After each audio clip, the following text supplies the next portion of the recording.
নবী বুখারী শরীফের বর্ণনা আজকে মক্কা বিজয় হয়েছে। কুরাইশের এক মেয়ে চুরিতে ধরা খেয়েছে। ঘটনাক্রমে ওর নাম হচ্ছে ফাতেমা। কি নাম?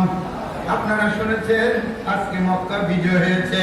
আজকে যে মহিলাটা চুরিতে ধরা খেয়েছে ওর নাম হচ্ছে ফাতেমা। কি নাম? ফাতেমা। এখন কুরাইশের লোকজন মনে মনে ভাবলো সর্বনাশ, আজকে মুহাম্মদুর রাসূলুল্লাহ মক্কা বিজয় করছেন, এক মুহূর্ত তো আর হাত কাটতে দেরি করবে না। এটা বুঝে ফেলেছে। আবার আরো শ্রেণী মনে মনে ভাবছে না, এত বিয়ের সত্য উনি হবে, মাত্র এই দেশটা দখল করছে, হবে মাত্র মক্কা বিজয় হয়েছে, এখনই তিনি হাত কাটাকাটি শুরু করলে মানুষই বলবে কি? শুধু আবার এই কথাটা ওনার কানে কানে একটু বলে দাও, যে মহিলা চুরিতে ধরা খাইছে না, এই মহিলাটা কিন্তু আপনার বংশে। হুজুর দেখেন এখানে হাত না কাইটা কোন রকম পার করে দেওয়া যায় কিনা? কথা না, হাত না কাইটা এটা কোনো বিচার করা যায় কিনা এই পরামর্শ দিছে হুজুরের কাছে, হুজুরের কানে কানে।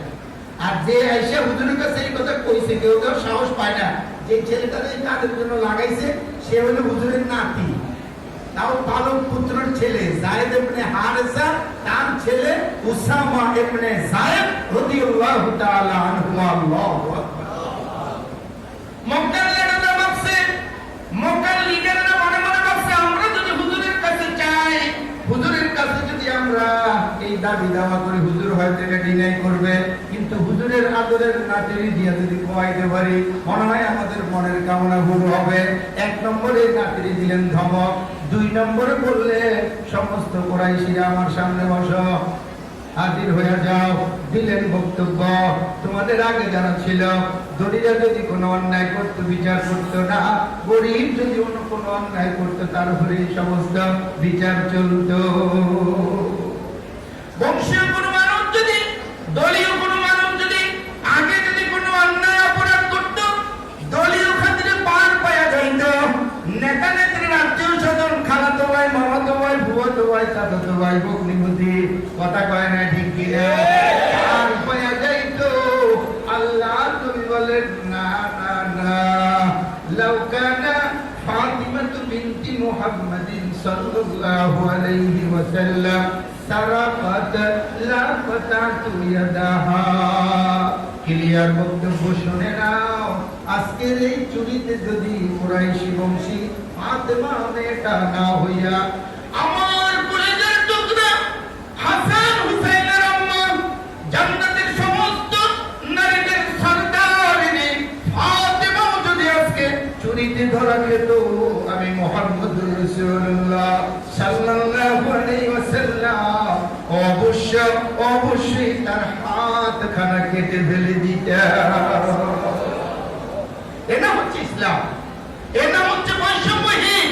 বৈষম্যহীনতা, কোনো বৈষম্য করা যাবে না আল্লাহর আইনের ব্যাপারে। কথা বলেন ঠিক কিনা? রাজার জন্য যে আইন, প্রজার জন্য সেই আইন। কথা বলেন ঠিক কিনা?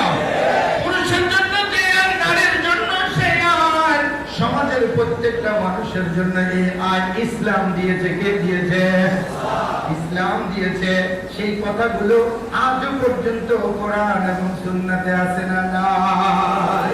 কাজেই কথা একটা, বহু ওয়াজ, নামাজ, রোজা, হজ, যাকাতের উপরে শুনেছি, এগুলো আরো শুনতে থাকবো, বহু আলেম ওলামারা করতে থাকবেন, আমরা শুনতে থাকবো ইনশাআল্লাহ।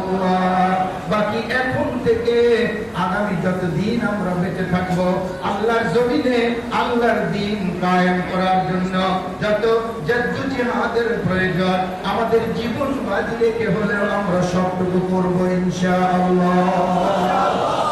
আল্লাহর দ্বীন ছাড়া, ইসলাম ছাড়া, কোরআন ছাড়া, খেলাফতের শাসন ব্যবস্থা ছাড়া অন্য কোন শাসন আমরা চাই না। কথা বলেন ঠিক না? ঠিক কিনা? কারা কারা এই কথায় একমত? হাত তোলেন। আল্লাহ আপনি আমার হাত নাড়াচাড়া করেন, আল্লাহ আমাদের হাতগুলোকে আপনি কবুল করেন। আমাদের সমস্ত যুবকদেরকে, আজকের এই মাহফিলের সমস্ত ভাই বোনদেরকে আপনি আমাদের সবাইকে আপনার দ্বীনের সেবক বানাইয়া দেন, আপনার দ্বীনের খাদেম বানাইয়া দেন। হাত নামান। আল্লাহ পাক রব্বুল আলামিন বলছেন, আল্লাহর নবী النعمان بن بشير عن حذيفة رضي الله تعالى عنه